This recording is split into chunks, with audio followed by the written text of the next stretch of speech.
njogera bwesumbe njogera sirumamu. President w'eggwanga lina amuweemu. Omuvubuka amuweemu. Sekakawo. Awe mu his excellence Bobi Wine. Naye atukwatemu. Sekakawo mulaba oti. Amuweemu. Nze ng'omuntu ndi mumativu amuweemu. Kuba ekyamazima birabika kati ye yaawa. Nze ndabanga ebyokulonda ebita. Kati oseka kyabanoonya okumwera.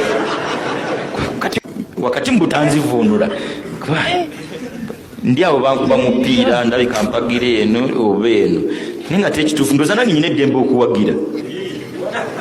Si ddembe lyange. Kati okuwagira mbizambizi. Kati ate naddala kubera era bw'onoonya emyaka egisembereganye olyawagirwa. Yes. Mukwano gwange kutegeeza nti ku Yugi Update TV kubadde osinzira okuba nga otuwuliriza era ng'okoze kyamaanyi nnyo okuba nga oli omu ku batumbudde amayengo gano okuba nga gagenda nga gabulikika buziba ggwe mukwano gwange ali eyo ampuliriza. Yes, ebigambo bya Sheik oyo obiwulidde. Nze ngamba si kibi okuba nga mzee ensonga eyo yandibadde agitunulamu n'awaako kumuvubuka naye n'akwata mu nsonga. Njammatira nnyo abakulembeze bwe bati abateerya ntama aboogera ekibali ku mutima abateetiiririra nga ye ayogera ku ggamba kyalaba kyeyandiyagadde nga togenda mukaka kwogera kiki oyagala kuwulira naye nga ye ayogera ekimusemusa ku mutima gwe nekyalengera. Abantu okimanyi bangi nnyo boogera olw'okusanyusa abalala ne balekayo okwogera vision n'alekayo okwogera ebyamakulu naye n'ayogera abalala bye baagala okuwulira kubanga aliko abamusponsoringa alina okwogera bye baagala okuwulira byagamba abantu ye byawulira ku mutima n'endowooza ye si bya preachinga. Apreachinga ebyo ebisanyusa bali eri abamusponsoringa okuwulira nti alina kyagambye abantu. Abantu babeera mu kuwabizibwa buli kadde, abantu ne babeera nga bakinyuzibwa ne babonaabona ku lwa statement entono eyo gy'oba okoze. Kaba kagambo katono naye mu bonna b'okagaye mulimu abajja okukasoosowaza naye nga ggwe ekintu ky'okoze nga tomanyi kigenda ku impactinga kitya abalala abakyetoolodde gwe mukwano gwange ali eyo. Kale kyenva nkugamba nti twegendereze byonna bye twogera tubeere nga twogera eri ebijjuno abantu ebiyamba abantu. Buli mukulembeze mu kitundu yonna gy'osinziirira vaayo olwanira otangaaza ekitundu, laga abantu ekituufu kye balina okukola, laga abantu enkola entuufu erina okuba nga etambuzibwa mu nsonga zonna gye babanga basoosowaza.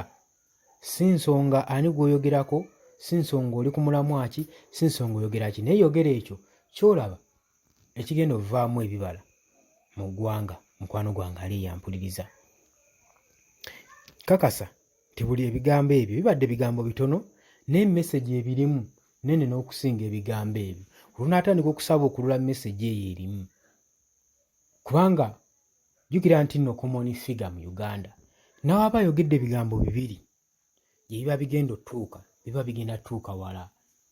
Era olw'okuba nti abantu abamu ensonyi baazinaaba amaaso bandibadde ensonga eyo mazima ddala ng'olabira ddala ebanyigiriza. Sobola okubeera akantu akatono naye ng'olabanga akatagenda kukula makulu naye kyemmanyi batuuka eyo mu bisenge byabwe ne babuwulirizaamu. Gwe totyanga tteekayo kikyo ndowoozayo na butya bw'olabamu ensonga ezigenda okukulaakulanya eggwanga.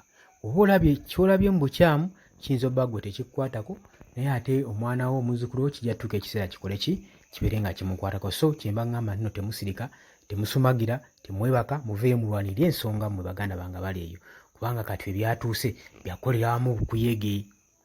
Abakulembeze b'enjigiriza endala, enzikiriza endala, nammwe mbasaba mbakoola musobole okuvaayo nga muteekawo endowooza zammwe ebibaluma ku mutima, ggwanga lisobole okuba nga ligenda mu maaso likulaakulanye, gwe mukwano gwange ali eyampuliriza.